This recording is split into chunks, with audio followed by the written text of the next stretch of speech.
Previously on Andrew.mp4. We'll start with surface level details before digging deeper into some character stuff, and in the next video we'll keep digging deeper and deeper until we eventually unlock a full-blown conspiracy theory I've developed about this episode. Full-blown conspiracy theory I've developed.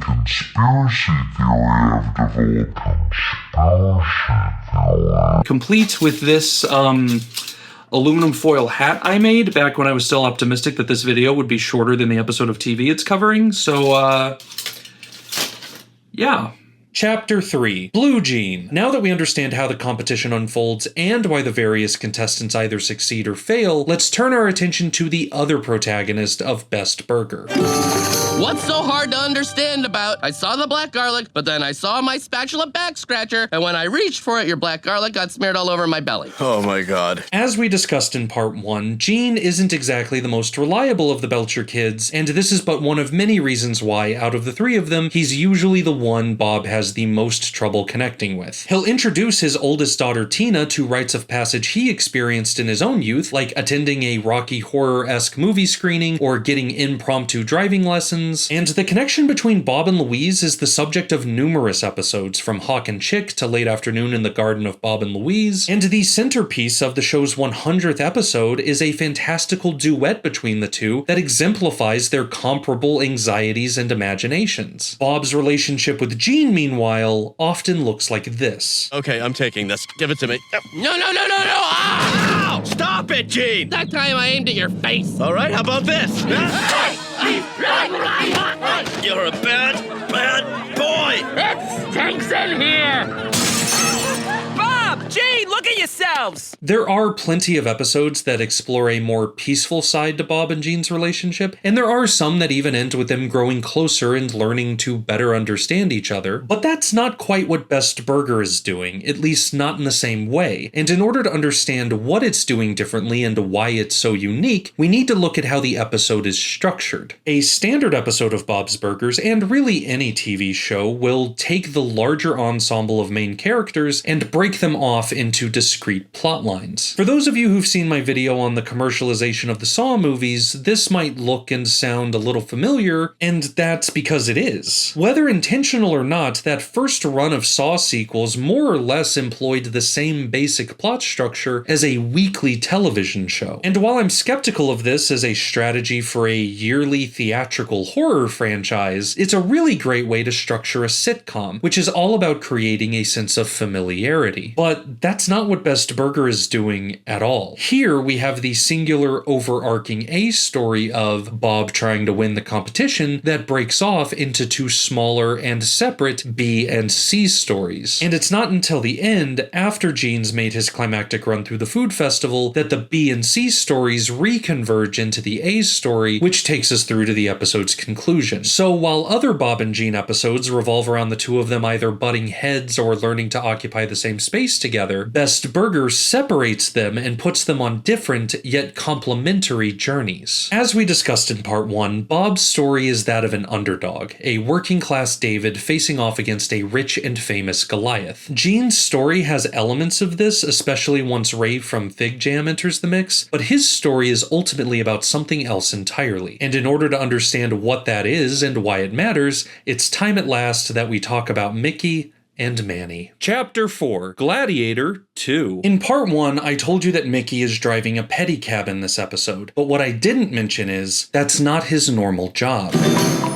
Hey, Belter Boppers! Mickey! Wait, you drive a pedicab? I thought you worked at Wonder Wharf. Oh, I just started driving this during festivals and weekends. Make a lot of money hauling around lazies and drunks. We are both. Give us a ride. Now, I'm very aware that this moment exists largely as a hand-wavy justification to include Mickey in this plotline, but at the same time, I can't help but notice some pretty obvious subtext. Mickey taking on a second job is more or less confirmation that his regular day job at Wonder Wharf doesn't pay him enough to get by. Sure, Mickey seems to be pretty upbeat upbeat about it. He doesn't seem to be as angsty about his economic situation as I am on his behalf, but he's also, like I mentioned earlier, a reformed bank robber who has a tendency of falling off the wagon. So the fact he's choosing to spend his free time not robbing banks is pretty much a net win for everybody. Of course, I'd argue that as long as he doesn't bring a weapon and does whatever he can to keep things calm, there's probably not much harm in it. He's not likely to traumatize the bank tellers any more than they already have been after dealing with the post-COVID American public, and whatever cash he is able to get his hands on is going to be insured, so the bank will get that money back, and after a while it'll almost be like nothing ever happened in the first place. So at this point I can't even really think of a reason why he couldn't rob a bank.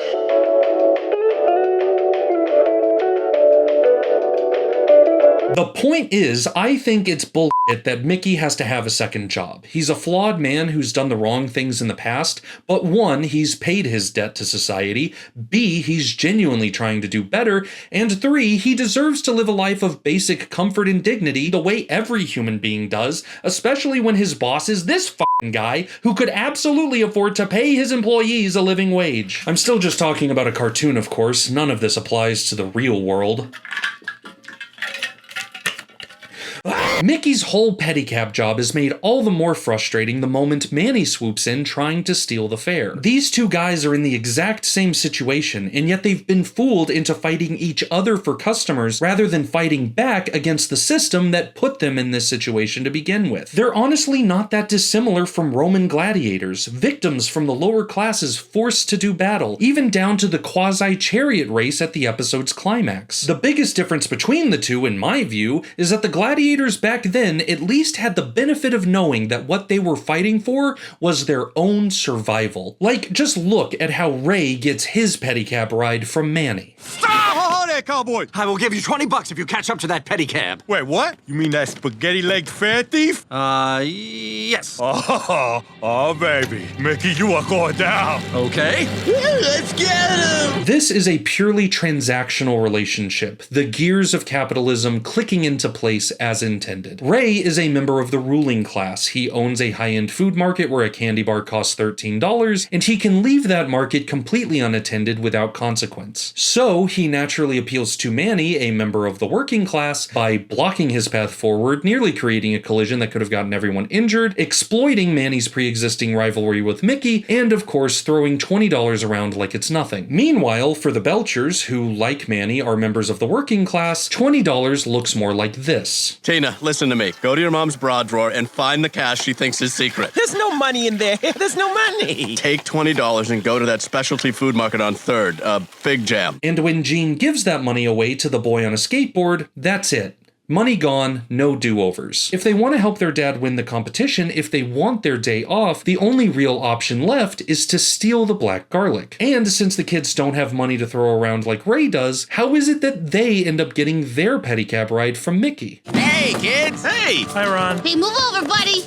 Sorry, gang. I'm kind of in the middle of a fair here. I was going to the library. Taking a pedicab there is my weekly splurge. But we stole something! Oh, why didn't you say so? Where to? There are plenty of ways you could describe what just happened in that clip, a lot of them involving words like criminal or delinquents. But the words I'd prefer to use are community and class solidarity. Mickey knows what it's like to be desperate enough to steal something, and he's been around the Belcher kids enough to know that they wouldn't steal something themselves without good reason. So of course he's going to help them, why wouldn't he? And the same goes for certified cool guy Ron, who immediately identifies himself as another member of the working class with his line about the pedicab being his weekly splurge. Where Manny provides his service to Ray with the promise of financial compensation and getting one over on a competitor, Mickey provides his service to the kids simply because he wants to help them, without any promise or guarantee of a material return, and his attempts to outrun Manny are not driven by a desire to defeat a competitor, but out of his compassion for the kids. So the Mickey v. Manny pedicab chase through town isn't merely a physical clash between rivals, it's a metaphorical competition between opposing ideologies. Ray and Manny are operating within an ideology that prizes individualism and personal gain at the expense of everything else, while Mickey, Ron, and the Belcher kids are operating within an ideology that values pluralism and the common good, values that ultimately win the day. Because when all is said and done, it's the criminal, the delinquents, and certified cool guy Ron who are victorious, while the righteous capitalist and his hired hand are defeated. And yet,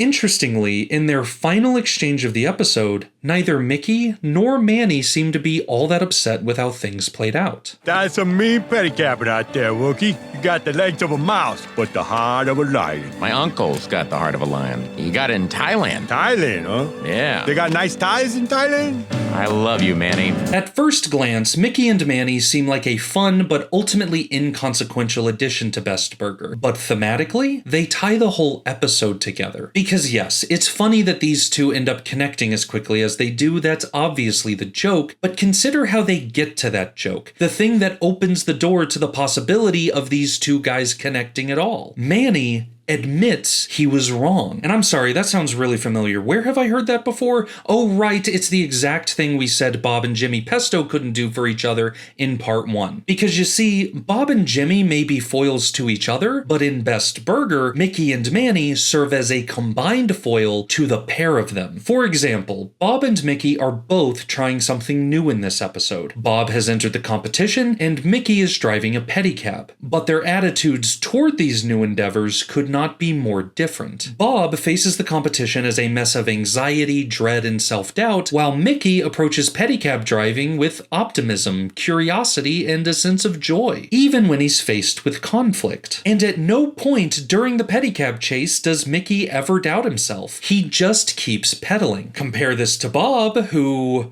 well... I'm not freaking out! He's fine. He needs to get used silly. While Jimmy Pesto is a foil for Bob's success, Mickey is, in this episode at least, a foil for Bob's confidence. Meanwhile, Jimmy Pesto knows he's a crappy chef, and we have canonical proof of this in the show's 10th episode, Burger Wars. It's pretty good. Pretty good. It's not good. It's not good! It's not good! Go into the garbage!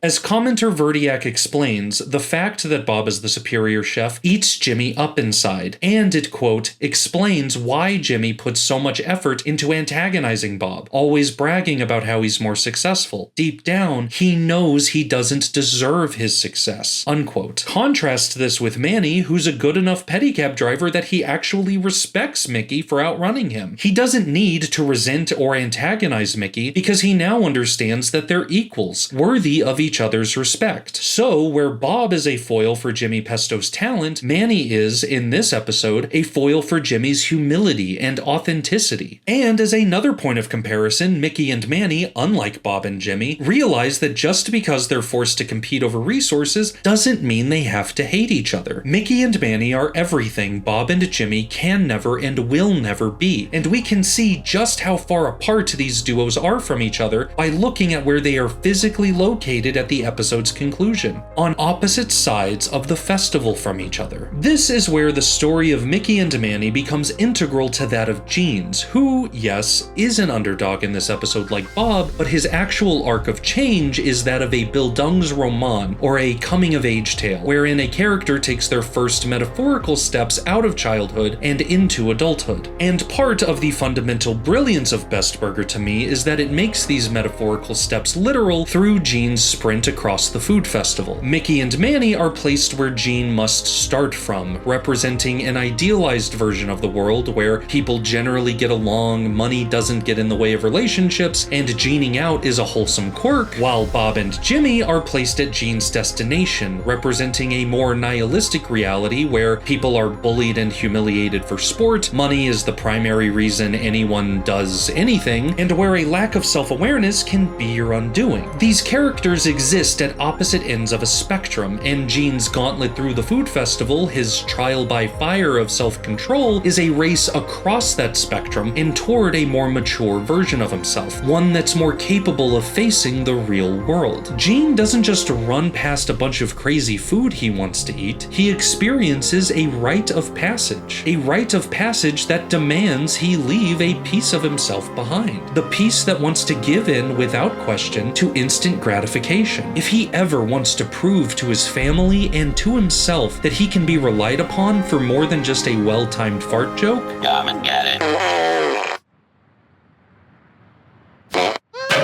then he must move on from this. He must grow up. But doing so also means confronting a bleak and messy world where people aren't always rewarded for their hard work. A world where he and his siblings will be hunted down by a capitalist who would rather leave his entire store unattended than let some lower class kids get away with stealing $8 from him. A world where his dad, who could use a win, might lose to someone who's gotten used to it. And a world where we don't always get to say everything we wish we could to the people we care about most. The world we inhabit isn't perfect. It's not always gonna work the way we want it to, but Best Burger looks at that imperfection and says, so what? Just because you failed to win a competition doesn't mean you're a loser unworthy of support. Are you guys open? We want to try that black garlic burger. Can I have a black garlic burger too? Skip! Yeah, what the hell? You want to try my burger? Yeah, I smelt it, and now I want you to dealt it into my mouth. And just because you take on more responsibilities as you get older doesn't mean you can't still have fun. Gene? You wanna go start the grill? Nope, my day off starts now, and I will be spending the next 24 hours at the Hot Fudge Car Wash. Bye-bye. Oh. Bob doesn't win his competition, and Gene doesn't become a fundamentally different person. But those things were never the point. The point was to go the distance. The point was to keep getting up, to keep trying, no matter how hard things get. The point was to prove to themselves and to their family that despite all the odds stacked against them, that they are and always will be worth fighting for. And the show makes it clear that Bob's community and even Skip himself can see that, even if the judges couldn't. Honestly, it's almost as if the whole thing was rigged. Let's begin with some facts. Fact number 1, the Wharf It Down Food Festival has been operating for years. Fact number 2, the Best Burger competition is new, this year specifically. Fact number 3, Chuck Charles was somehow involved in getting the competition established. Fact number 4, Chuck treats all of the contestants differently. He's a dick to Bob, he's neutral towards Jimmy, and Skip's ass must be numb because Chuck just can't stop kissing it. Fact number 5, during the taste test, it is clearly established that Bob and Skip have made equally impressive burgers. Fact number 6, despite fact number 5, it only takes the judges a matter of seconds to decide who the winner is. There is a 7th secret fact that I will reveal when the time is right, but for now, with these 6 things in mind, let's tell a story. Chuck Charles learns that celebrity chef Skip Maruch is coming to town for his book tour at the same time as the Wharf It Down Food Festival, which he sees as a slightly sad event where artisans try to sell specialty foods. But not this year thanks to him, and it's thanks to him because he coordinated with Skip's team and the festival organizers to create the first annual Best Burger contest. The icing on the cake comes when the Belchers sign up. It gives him the opportunity to insult, bully, and ultimately humiliate Bob and Linda when they inevitably lose, regardless of how well they actually perform. That is why he treats all the contestants so differently, and that is why the judges come to a decision so quickly, because the decision had already been made before any of the contestants ever stepped foot on that stage. From the moment he drunkenly signs up with his wife after putting his kids to bed, Bob is playing a rigged game. A game rigged for the benefit of someone with more fame, money, and success than he could ever hope to achieve himself, despite his work being just as good. The real reason Bob lost the first annual Best Burger contest, according to this tinfoil hat, wasn't because his burger failed to be the best, but because it was never a contest at all. And if this airtight case I've built still isn't enough to convince you, allow me to now reveal the 7th secret fact. I am so certain that Chuck Charles rigged this competition in Skip's favor because he's done it before. In Family Fracas, Chuck hosts the titular game show that Bob, Linda, and the kids wind up being so good at that they just keep winning, to the point that it drives him crazy. But his producer refuses to kick them off the show. So, when the Pestos come on and Chuck realizes that Jimmy hates the Belchers as much as he does, the two conspire to cheat at the final game, resulting in not only defeat, but abject humiliation for Bob. And here's the messed up part, Chuck and Jimmy get away with it. The only copy of the footage proving they cheated immediately gets destroyed, leaving Bob and his family with no further recourse. They lose a game they discover was rigged, they even find a way to prove it, but when they try to hold the ones who wronged them accountable, the cheaters just cheat again, so the Belchers lose again. And as one final bit of insult to injury, the last scene of the episode involves Bob being coerced by his own family into helping Jimmy change a tire on his brand new minivan. The very same minivan the Belchers were trying and by all rights deserved to win during their legitimate and unprecedented run. So yes, Chuck has done this before, and I am personally convinced that he did it again here. But that's also kind of a problem, isn't it? If you accept that my theory about the contest being rigged is true, then that means Chuck Charles got away with cheating yet again. So through that lens, how on earth could Best Burger possibly be a better, let alone more inspiring episode than Family Fracas? To put the question more simply, does it matter? No, it doesn't. It doesn't matter. That's the short answer, but because I'm me, there's obviously a long answer too, and it's this. Even if the first annual Best Burger contest was rigged, I don't think it takes anything away from what Bob or his family accomplished, both in what they proved to themselves or in what they proved to their community. If anything, the idea the game was rigged makes the fact they come home to a line down the block all the more satisfying. Because at the end of the day, we are all playing the exact same game as the characters in Best Burger. There are spaces we're excluded from because we can't afford them. We have to take on side hustles just to get by, and these conditions often pit us against our neighbors, whose only crime is being in the same situation as us. But when we choose to show up and support each other, when we choose to stay focused on a greater purpose rather than our own instant gratification, and when we choose to see the best in ourselves and in each other, it doesn't matter if the game we're playing is rigged, because we'll have helped each other make it through another day. And I can't think of any game or contest more worth winning than that. What? I said it's nice. Okay, I'm done talking to you.